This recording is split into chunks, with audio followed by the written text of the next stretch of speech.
ఏమిటమ్మా ఇంత late? Office లో పని ఎక్కువ మావయ్య. మీ ఐర్లాండ్ మ్యాటర్ ఏమైందమ్మా? జరుగుతూనే ఉంది. స్కాట్లాండ్ విడిపోతేనే రిస్క్. ఇప్పుడు ప్రాబ్లం ఏమీ లేదు. ఛ, ఏమైంది? తట్టుకోలేకపోతున్నాం దోమలు గోల. ఇలా చెత్తగా ఉంటే దోమలు రాక ఏం చేస్తాయి? ఎందుకు అన్ని ఎండిపోయాయి? పట్టించుకోవటం లేదే? టైం లేదు సార్. మూడుంటే మృదులా నీళ్ళు పోస్తుంది. ఇప్పుడు తను మానేసింది. కొంచెం కేర్ తీసుకుంటే ఇంటికి కూరగాయలు వస్తాయిగా. పనులున్నాయి సార్, చూడాలి. టైం పడుతుంది. అగ్రికల్చర్ ఆఫీస్ లో నాకు తెలిసిన వాళ్ళు ఉన్నారు, పంపమంటావా? సరే అమ్మా, మనం తర్వాత మాట్లాడదాం. నువ్వు వెళ్ళు.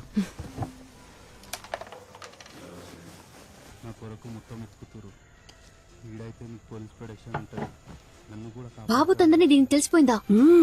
లక్ష్మి చెప్పేసిందా? లక్ష్మి పద్మినితో చెప్పడం తను పక్క రూమ్ లో నుంచి విన్నాడు. అమ్మో, కానీ తనకేమీ తెలియనట్టే ఉన్నాడు. కొంచెం వాళ్ళని తగ్గించండి.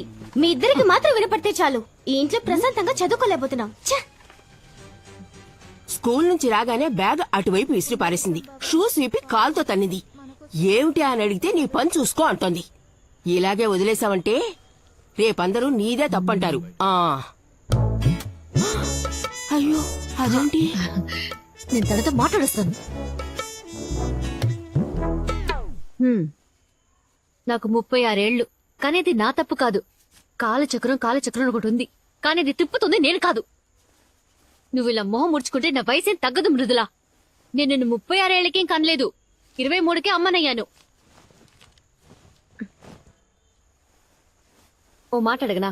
ఇప్పుడే అబ్బా కూతురు ఐర్లాండ్ అని గంతులేస్తున్నారు. పోయిన సంవత్సరం ఐర్లాండ్ ని కనిపెట్టుంటే ఈ ప్రాబ్లం ఉండేది కాదుగా. నీకు ఇది అర్థం కాదు, వదిలే. ఇప్పుడు ఎందుకు అరుస్తున్నావు? మరి నీకంటూ ఒక కళ ఉంటేగా. కళ చెదిరిపోతే ఎంత బాధగా ఉంటుందో అర్థం అవడానికి. 13 ఏళ్లకి ఏం కళ కన్నావే? ఆ కళలు ఒకళ్ళిద్దరు చిన్నప్పుడే ముదిరిపోయేవాళ్ళు. ఇప్పుడు మొత్తం అందరూ ఇంటర్నెట్ లో ముదిరిపోతున్నారు.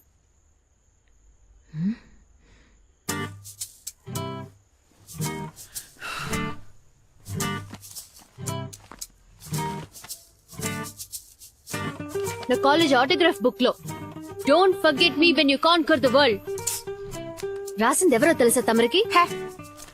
Britannia chief marketing officer Susan David, నా బెస్ట్ ఫ్రెండ్. ఇంకా అక్కడే ఉంది. నీకైనా మెడల్ సర్టిఫికెట్ చాలానే ఉన్నాయిలే, చూపించినా? నేను వాటిని 500 టైమ్స్ చూశాను. ఇకపై ఆయుధ పూజకి సరస్వతి పూజకి బయటకు తీస్తే చాలు. నీ కళ నిజం చేయాలనే కదా నేను నా కళలని దూరం చేసుకున్నాను. ఓ, చాలా పెద్ద సాక్రిఫైస్. ఇంత పెద్ద త్యాగం ఏ తల్లి ఎప్పుడు చేస్తుండదే. సాధించే వాళ్ళు ఎలాగైనా సాధిస్తారు. నువ్వు సోమరపోతుగా ఉండిపోయి నింద నాకంట కడుతున్నావా? నేను నీకేమీ అంటకట్లేదు. నువ్వు కలగనేంత సూచని నేను నీకెప్పుడూ ఇచ్చాను. కానీ మా అమ్మ నన్ను అలా పెంచలా. ఈ లోకం అమ్మాయిల్ని అది చూడకు ఇది చేయకని 4 గోడల మధ్య ఉంచేది. అప్పుడు రోజులు అంతే. నువ్వు మాట్లాడినట్టు ఒక్కరోజు నేను మా అమ్మతో ఇలా మాట్లాడుంటే చీపురుకట్ట తిరిగేసి వీపు విమానమోత మోహించేది.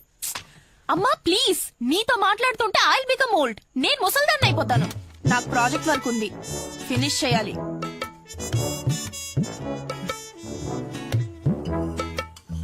వదిలే, ఏదో కోపంలో ఉంటుందిలే పాపం. అంటారు. నీ కూతురు నీ పోలికలేగా వస్తాయి. నా కూతురు కాదు, తను నా అత్తగారు. ఇదేదో బాగుందే, నువ్వు టేస్ట్ చేస్తుడు. ఇది మీకోసం చేసింది. నేను సూపర్ కేక్ తిన్నాగా, మీరు తినేది మన ఇంటి మేడ మీద కాచింది. ఈ సాలడ్ కి 20,000 రూపాయలా? ఏంటండి, నా జుట్టు గురించి ఏం చెప్పలేదు. ఏం చేసావు? మీరు చూడలేదా?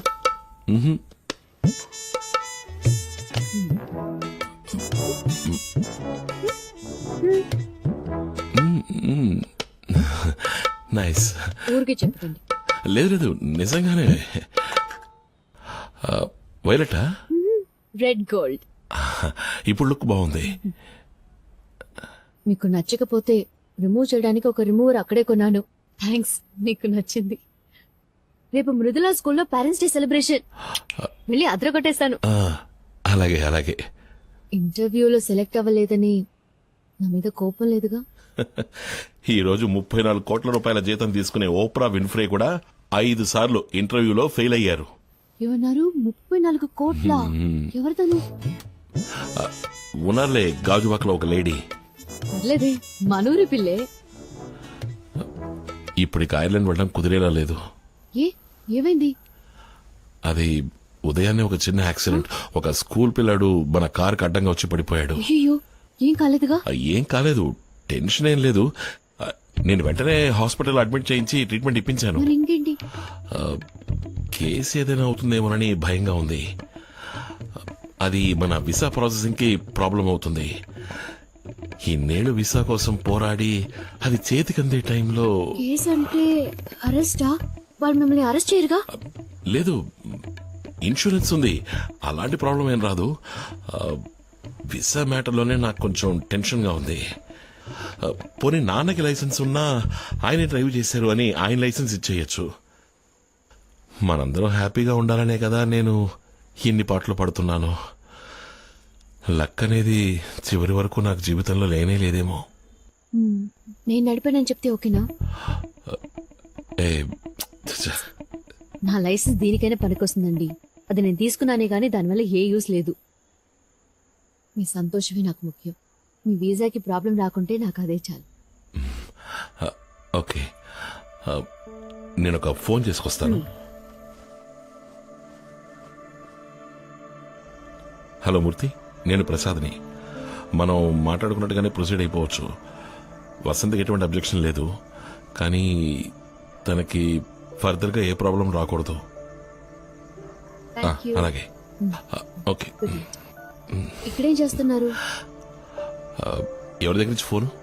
ఆఫీస్ కొలీగ్ బర్త్డే విషెస్ చెప్పారు.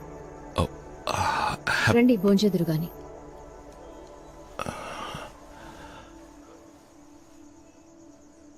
ఆకాశవాణి విశాఖపట్నం కేంద్రం. మీరు ఇంతవరకు విన్నది మన ప్రధానమంత్రి స్వచ్ఛ భారత్ కొరకు ప్రజల మధ్యలో కనువిప్పు కలిగించేందుకు విశాఖలో జరగబోయే మ్యారథాన్ పరుగు పందెంలో అందరూ పాల్గొనవలసిన ఆవశ్యకత గురించిన ప్రసంగాన్ని మనం విన్నాం. ఇక తదుపరి కార్యక్రమం ప్రాంతీయ వార్తలు.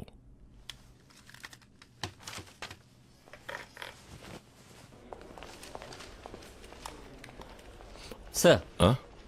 రామ్నగర్ ట్రాఫిక్ పోలీస్ స్టేషన్ నుంచి మిమ్మల్ని అడిగారు. కాంటాక్ట్ చేయమని నంబర్ ఇచ్చారు. నమస్తే, విశాఖ ఆల్ ఇండియా రేడియో. చెప్పండి సార్. హలో, నేను రాంప్రసాద్ని. స్టేషన్కి నన్ను కాల్ చేయమని నంబర్ ఇచ్చారు. అవును సార్. అలాగే. Good evening sir.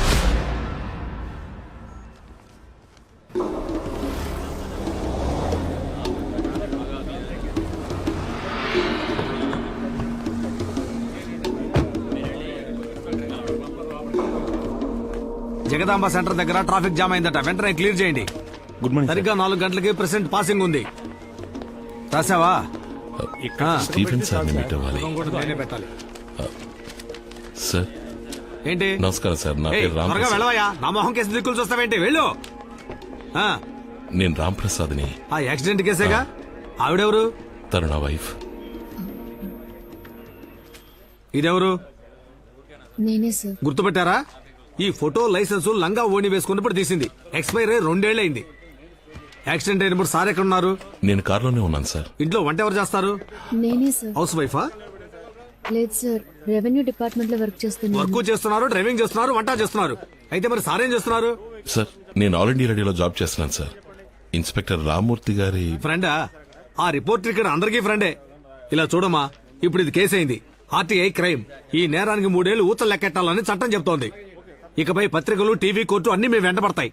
మీరు మీ వంతుకి రేడియోలో ఒకసారి న్యూస్ చదివేయండి. Stephen sir. నమస్తే సార్. జగదాంబ సెంటర్ లో ట్రాఫిక్ జామ్ అయింది సార్, 2 బళ్ళు నో పార్కింగ్ ప్లేస్ లో ఉన్నాయి సార్. రికవరీ వ్యాన్ వెళ్ళింది సార్. ముందు మీరు అక్కడికి వెళ్ళండి స్టీఫెన్. Yes sir. నాకు తెలీదండి. నీకేం తెలుసని?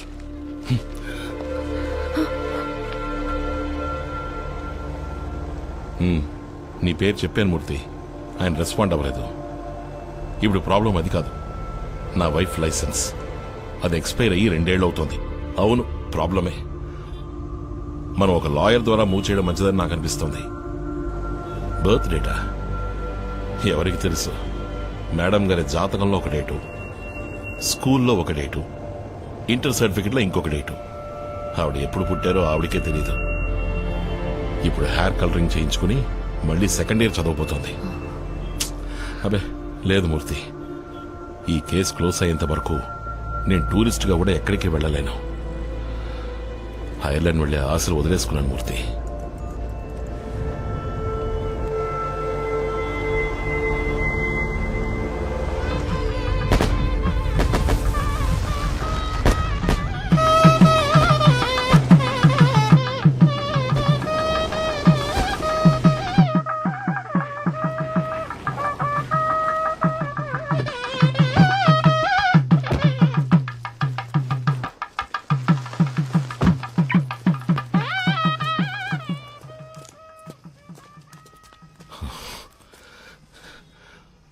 ఒంటరిగా ఐర్లాండ్ వెళ్తున్నానని ఎక్స్పైర్ అయిన లైసెన్స్ ఇచ్చి నా మీద పగ సాధిస్తున్నావా? అయ్యో, అది ఎక్స్పైర్ అయిన విషయం నాకు తెలియదని మాత్రం చెప్పకో. నిజంగా తెలీదండి. లైసెన్స్ తీసుకోవడంతో సరి, ఆ తర్వాత ఒక్కసారి కూడా యూజ్ చేయలేదు. నాకు ఇచ్చే ముందు కూడా నువ్వు దాన్ని వెరిఫై చేయలేదా? లైసెన్స్ కూడా ఎక్స్పైరీ ఉంటుందని తెలీదు. నా మాట నమ్మండి. నాకు తెలీదు అనే ఒక్క మాట నేర్చుకుని ఈ లోకంలో సంతోషంగా జీవించే ఏకైక వ్యక్తివి నువ్వే. నేను ఫారెన్ కి వెళ్లకుండా నువ్వు వండి పెట్టేది తింటూ నీ మొహాన్ని చూస్తూ ఇక్కడే వండిపోవాలి, అంతే కదా? ఇన్నేళ్లలో మీ మాట ఎప్పుడైనా కాదన్నానా? మీకు ఎదురు చెప్పానా?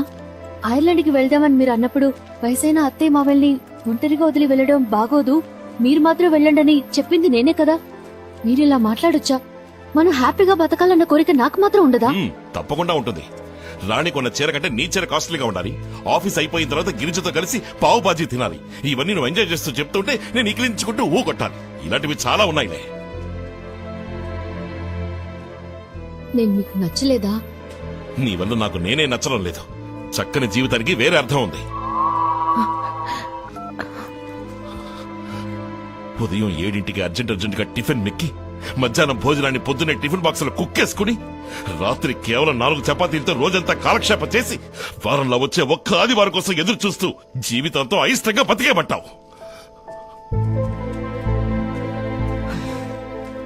నాకు చక్కటి ఏరియాలో మంచి ఇల్లు ఉండాలి. చక్కటి అట్మాస్ఫియర్ లో పాప పెరగాలి. చుట్టుపక్కల ఉన్న నైబర్స్ బాగుండాలి. అందరి వైఫ్లు ఎలా డ్రెస్ చేసుకోవాలో నేర్పిస్తున్నారు. అనౌన్స్మెంట్ సరిగ్గా లేకపోయినా, మోడరేషన్ బాగా రాకపోయినా ఒకరికొకరు హెల్ప్ చేస్తూ కరెక్ట్ చేసుకుంటున్నారు. ఫ్యూచర్ గురించి డిస్కస్ చేసుకుంటున్నారు. నేను దానికి నోచుకోలేదే. రాజకీయాలు లేవు, స్పోర్ట్స్ లేదు, సాహిత్యం లేదు. టైంకి ఇంటికి వచ్చి చావాలి. లేట్ అయితే 4 మెసేజ్లు, 7 ఫోన్ కాల్స్. దేనికోసం? వంకాయ రేటు పెరిగింది, టమాటాల రేటు తగ్గింది, స్కూల్ ఫీజు కట్టాలి అని డిస్కస్ చేయడం కోసం. నా జీవితం దీనికి అయిపోతుంది. ఇవన్నీ నేను ఇంటికి వచ్చిన 14 ఏళ్ల తర్వాత చెప్తున్నారు. నా సంతోషం కోసం ఇదంతా చేశానా?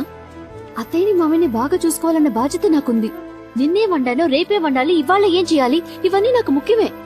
బడ్జెట్ లో సంసారం చేసే వాళ్ళకి వంకాయల టమాటాల ధర ఇంపార్టెంటే. ఒక్క మిరపకాయ ఎక్కువ పెడితే, కొంచెం ఉప్పు ఎక్కువైతే వాళ్ళు విసిరి కొడతారుగా. అయితే వంట మనిషిని పెట్టాలంటావా? వద్దు, హోటల్ నుంచి ఆర్డర్ చేసుకుందాం. ఇకపై నువ్వు వంట చేయక్కర్లేదు. ఏం మాట్లాడుతున్నారు? నాకు కోరికలున్నాయి, కలలున్నాయి. కలలా? ఏమిటండి తమరి కలలు? కళ్ళు మూసుకుని నిద్రపోతే అందరికీ కలలు వస్తాయి. అవి కావు. ఫ్యూచర్ ని ముందు చూపుతో చూడగలిగే విషన్ కావాలి. అలాంటి కలలు కనాలంటే మినిమం క్వాలిఫికేషన్ ఉండాలి. అలాంటి కలలు ఈ మొహానికి చచ్చినా రావు. తీసి తగలడవే. హలో, అవును, ఏంటి ఇప్పుడు? సరే, కమిషనర్ ఆఫీస్ నుంచి మాట్లాడుతున్నారు. పొద్దున్న 10ంటికి రమ్మంటున్నారు. నువ్వు వెళ్ళిరా, నాకు రావడం కుదరదు. నాకు వేరే పనుంది.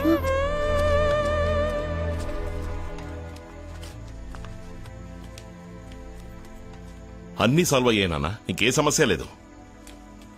అమ్మా, హ? మేమంతా తినేశాం.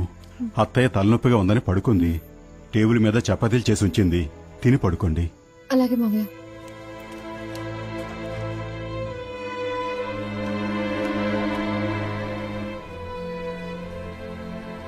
వాళ్ళు ఏదైనా అడిగితే ఏం చెప్పాలో కూడా తెలీదు.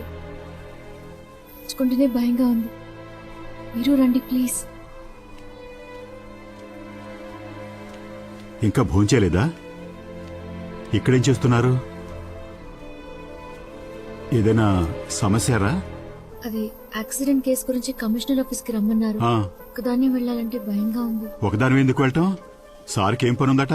ఇదేమన్నా చిన్న పిల్ల వేలు పట్టుకుని తీసుకెళ్ళడానికి? ఇది వెళ్ళొస్తుందిలేండి, మీరు వెళ్ళండి నాన్న. వెళ్లేది కళ్యాణ మండపానికి కాదురా, పోలీస్ స్టేషన్ కి. తప్పు చేసింది నువ్వు తను కాదు. నే వస్తాను పదమ్మా. ఆ విషయం నాకు తెలీదా? ప్లీజ్ వెళ్ళండి, వెళ్ళండి నాన్న. రేయ్, మనసాక్షి లేకుండా మాట్లాడతావేంట్రా? తల్లి తండ్రి లేని పిల్లరా తను. అదే సమస్య, దానికి లేకపోవడమే సమస్య, నాకు అందరూ ఉండడమే సమస్య. రేరా. నాన్న ప్లీజ్, ఇది నా పర్సనల్ మ్యాటర్. ఇందులో మీరు జోక్యం చేసుకోకండి. లోపలికి వెళ్ళండి.